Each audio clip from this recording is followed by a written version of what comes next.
उद्धव ठाकरे मुख्यमंत्री.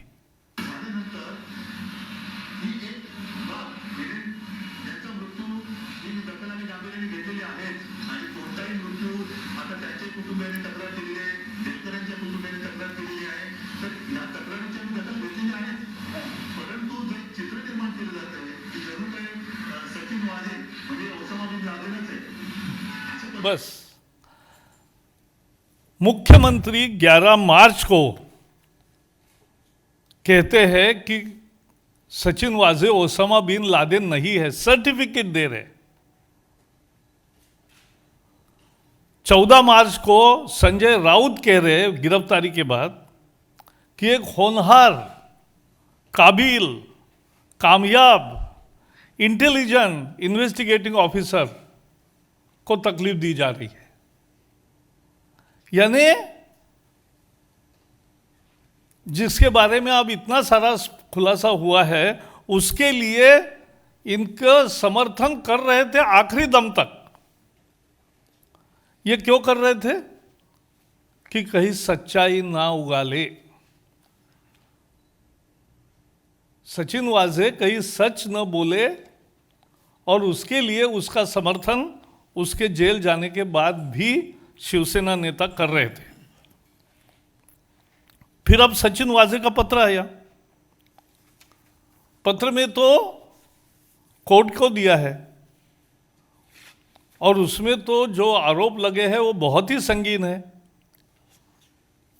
महाराष्ट्र के गृह मंत्री के बारे में उसमें लिखा है कि 1650 बार और रेस्टोरेंट से 3-3, साढ़े 3-3 लाख रुपए वसूल करने का उन्होंने उनको बताया. वाजे को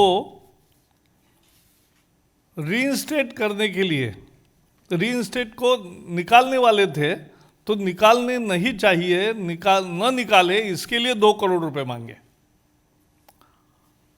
अनिल परब के बारे में उसमें लिखा है कि जुलाई अगस्त 2020 में उन्होंने अपने बंगले पर बुलाया और मुंबई में एक बड़ी स्कीम चल रही है भिंडी बाजार में रीडेवलपमेंट की.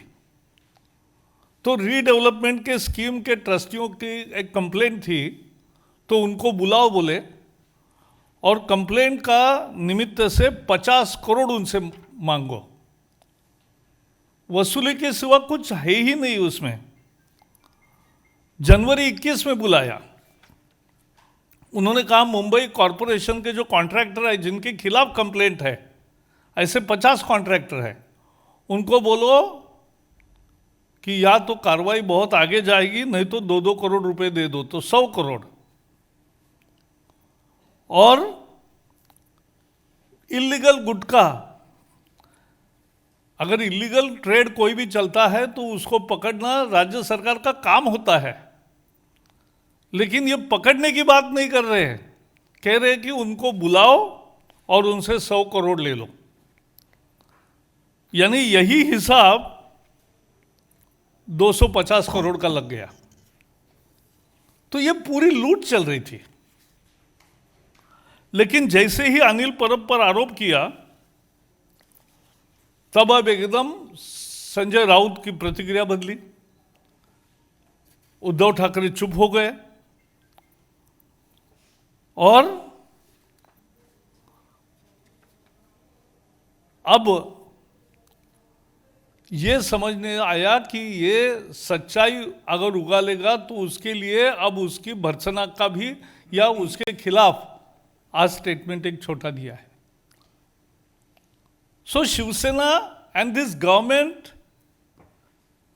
Needs to answer many questions कि आपका कॉमन मिनिमम प्रोग्राम क्या है, लूट के सिवाय आपके यहां क्या चल रहा है, और इस लूट के लिए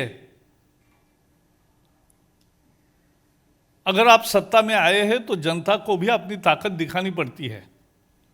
आप समझ लीजिए, यह अलायंस चुनाव में जीतकर नहीं आया है.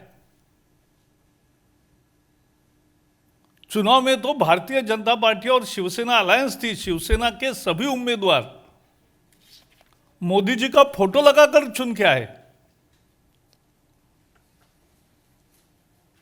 और बाद में वोटर से गद्दारी करते हुए वो मोदी विरोधकों से जाकर मिले। तो इसलिए इनको चुनाव में लोगों ने जिताया नहीं है। दो पराजित पार्टियों के साथ हमारे साथ जो लड़ रहे थे, साथ में हमारे लड़ रहे थे, वो वहां जाकर मिले। ये महाराष्ट्र ने कभी नहीं देखी ऐसी गद्दारी हुई, क्योंकि इनका कार्यक्रम ही एक था, लूट करो। और इस लूट के लिए ये सब चल रहा है, यह हमें समझना चाहिए। और इसलिए मैं मांग करता हूं कि महाराष्ट्र के सरकार को अब सत्ता में रहने का जरा भी अधिकार नहीं है, उनको तुरंत इस्तीफा देना चाहिए।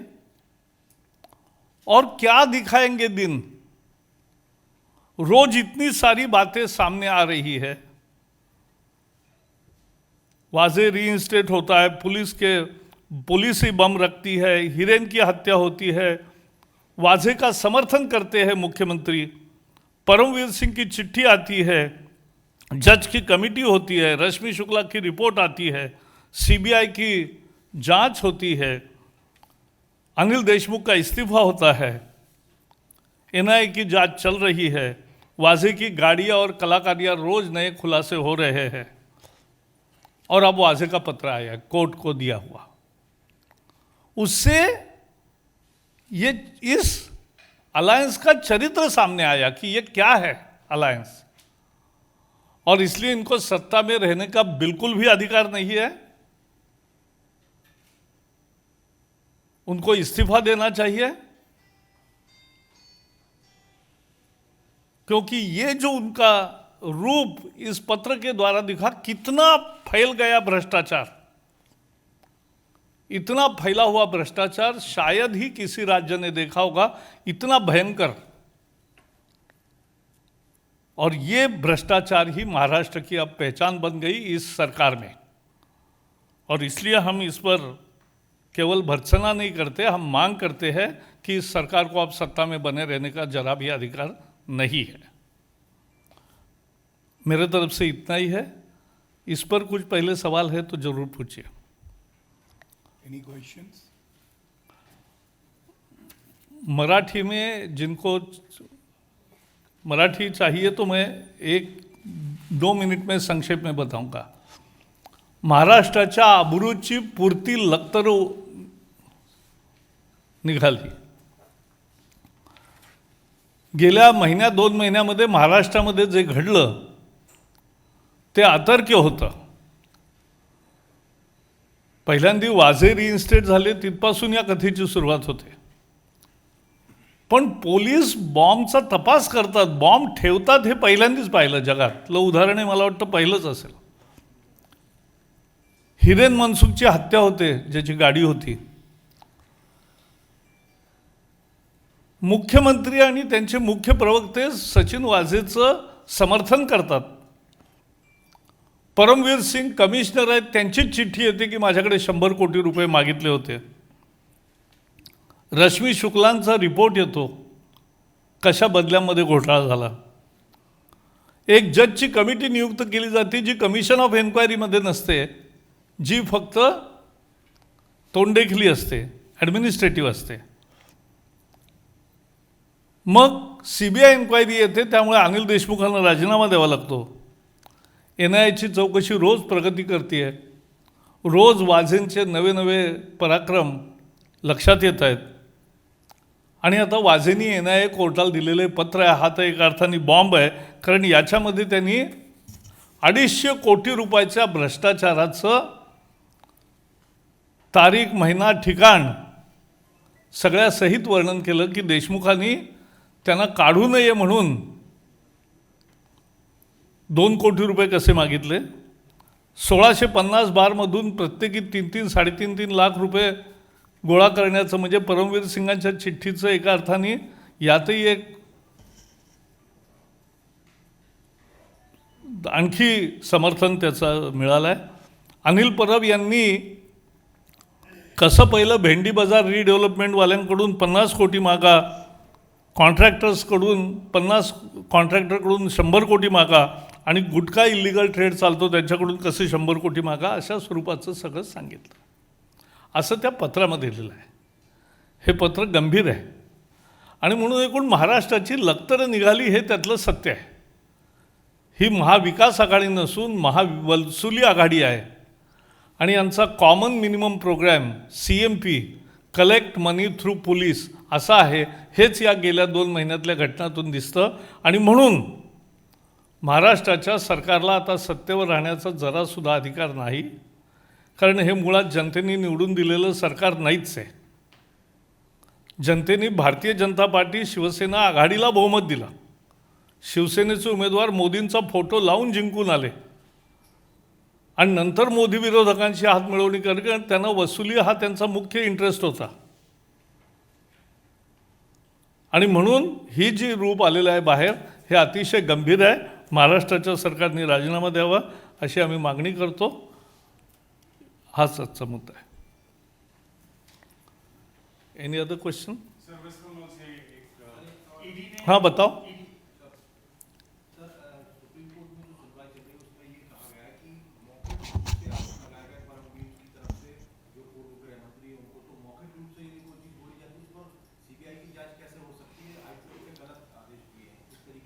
ऐसा है, वो रिजल्ट आने दो, बाद में हम बात करेंगे ना. एक और वो तो एक न्यायिक प्रक्रिया है.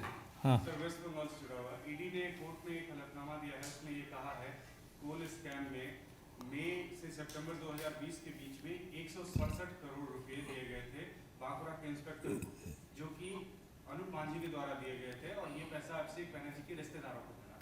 हाँ, नहीं तो ऐसे ऐसे यानी जो भी कहानी कहीं से भी सुन रहे हो तो लूट की कहानी सुन रहे हो ना. तो लूट की कहानी का नाम हो गया ये गैर बीजेपी सरकार है. हाँ, Sir, several state governments have come out and declared that they have shortage of vaccine. They are questioning why the government really is rigid on not. पहले बताता हूँ. बहुत अच्छा सवाल. मैं साफ करना चाहता हूँ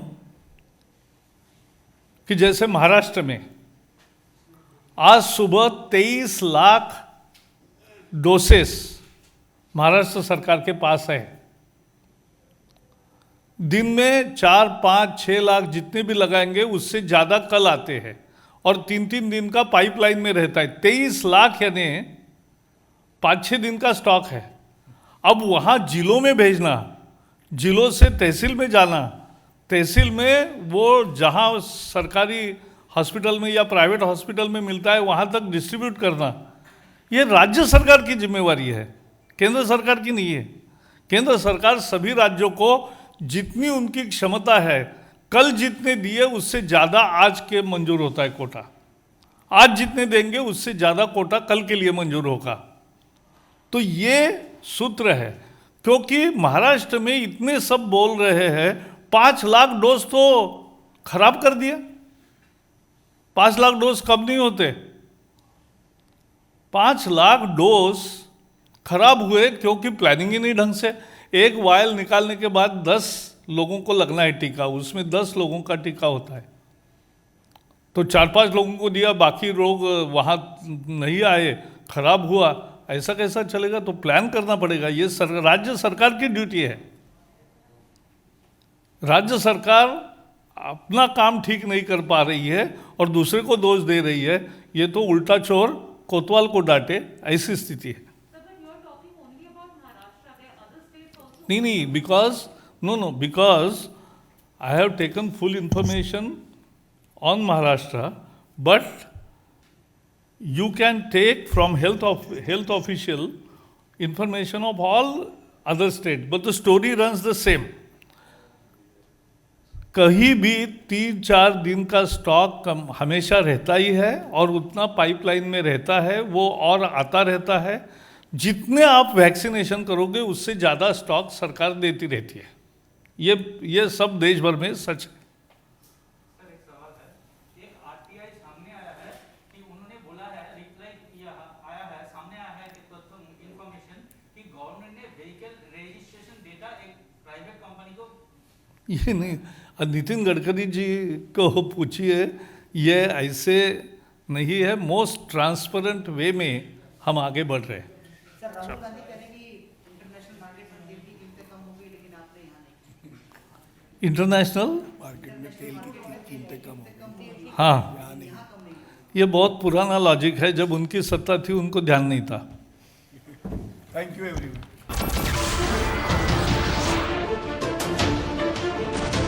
नमस्कार, मैं हूं मानक गुप्ता। अगर आपको हमारा ये वीडियो पसंद आया हो तो इसे लाइक और शेयर जरूर करें, और हाँ, हमें सब्सक्राइब और फॉलो करना ना भूलें ताकि आप देश और दुनिया की कोई खबर मिस ना करें। तो जुड़े रहिए हमारे साथ और देखते रहिए न्यूज़ 24।